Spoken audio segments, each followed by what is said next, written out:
తెలంగాణ దివంగత మాజీ మంత్రి కాంగ్రెస్ పార్టీ సీనియర్ నేత రామరెడ్డి దామోదర్ రెడ్డికి ముఖ్యమంత్రి రేవంత్ రెడ్డి అరుదైన గౌరవం ప్రకటించారు.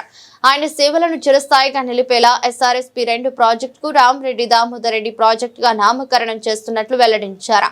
ఈ మేరకు రానున్న 24 గంటల్లోనే అధికారికంగా జీవో జారీ చేస్తామని స్పష్టం చేశారు. సూర్యాపేట జిల్లా తుంగతుర్తిలో నిర్వహించిన రామరెడ్డి దామోదర్ రెడ్డి స్మారక సభలో సీఎం రేవంత్ రెడ్డి ముఖ్య అతిథిగా పాల్గొని ప్రసంగించారు.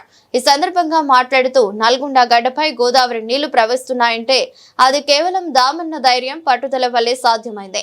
ఆయన ఒత్తిడితోనే నాటి ప్రభుత్వం ఎస్ఆర్ఎస్పీ ప్రాజెక్టును ముందుకు తీసుకెళ్లింది అని గుర్తు చేశారు. తుంగతుర్తి ప్రజల అభివృద్ధి కోసం ఆర్డీఆర్ నిస్వార్థంగా పనిచేశారని సీఎం కొనియాడారు. దామోదర్ రెడ్డి కుటుంబానికి కాంగ్రెస్ పార్టీ అధిష్టానం ఎల్లప్పుడూ అండగా నిలుస్తుందని సీఎం భరోసా ఇచ్చారు. ఆయన మృతి పట్ల కాంగ్రెస్ అగ్రనేతలు సోనియా గాంధీ, మల్లికార్జున్ ఖర్గే, రాహుల్ గాంధీ తీవ్ర సంతాపం వ్యక్తం చేశారని తెలిపారు. సోనియా గాంధీ స్వయంగా ఆయన కుటుంబానికి అండగా ఉంటామని చెప్పారని వెల్లడించారు. పార్టీ అంటే ఆయనకు అమితమైన ప్రేమ, అమితమైన అభిమానం. ఈనాడు వారి చివరి శ్వాస కాంగ్రెస్ పార్టీ జెండా నీడనే, ఆ జెండా కప్పుకొనే వారు చివరి శ్వాస వదిలినరు.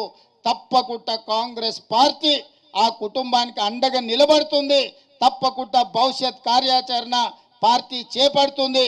మీ అందరి చప్పట్ల మధ్యన రామరెడ్డి దామోదర్ రెడ్డి గారి పేరు ఎస్ఆర్ఎస్పీ 2కి రాష్ట్ర ప్రభుత్వం ప్రకటిస్తుంది.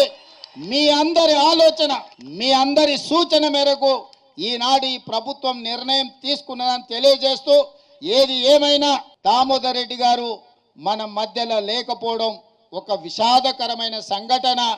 దాన్ని తుంగతుర్తి నియోజకవర్గాన్ని ఆదుకోవడానికి ఈ ప్రాంతానికి సంబంధించిన ఉత్తమ్ కుమార్ రెడ్డి గారి సొంత గ్రామం కూడా ఈ నియోజకవర్గంలోనే ఉంది. మన శాసనసభ్యుడితో పాటు మిగతా నాయకులు తుంగతుర్తిలో చాలామంది నాయకులు ఇక్కడి నుంచే ఉన్నారు. మీ ఎంపీ చామల కిరణ్ రెడ్డి గారు ఇదే శాసనసభ నియోజకవర్గం, ఉత్తమ్ కుమార్ రెడ్డి గారు ఇదే శాసనసభ నియోజకవర్గం, శాసనసభ్యులు మందుల సామేల్ గారు ఇదే శాసనసభ నియోజకవర్గం, దామన్న నివసించే ప్రాంతం, దామన్న ప్రాతినిధ్యం వహించిన ప్రాంతం ఇదే శాసనసభ నియోజకవర్గం. వీళ్ళందరూ కూడా కాంగ్రెస్ పార్టీ కార్యకర్తలకు అండగా నిలబడతారు. మనస్ఫూర్తిగా రామరెడ్డి గారి కుటుంబాన్ని ఆదుకుంటామని మీ అందరికి తెలియజేస్తూ మీ అందరి దగ్గర సెలవు తీసుకుంటున్నా.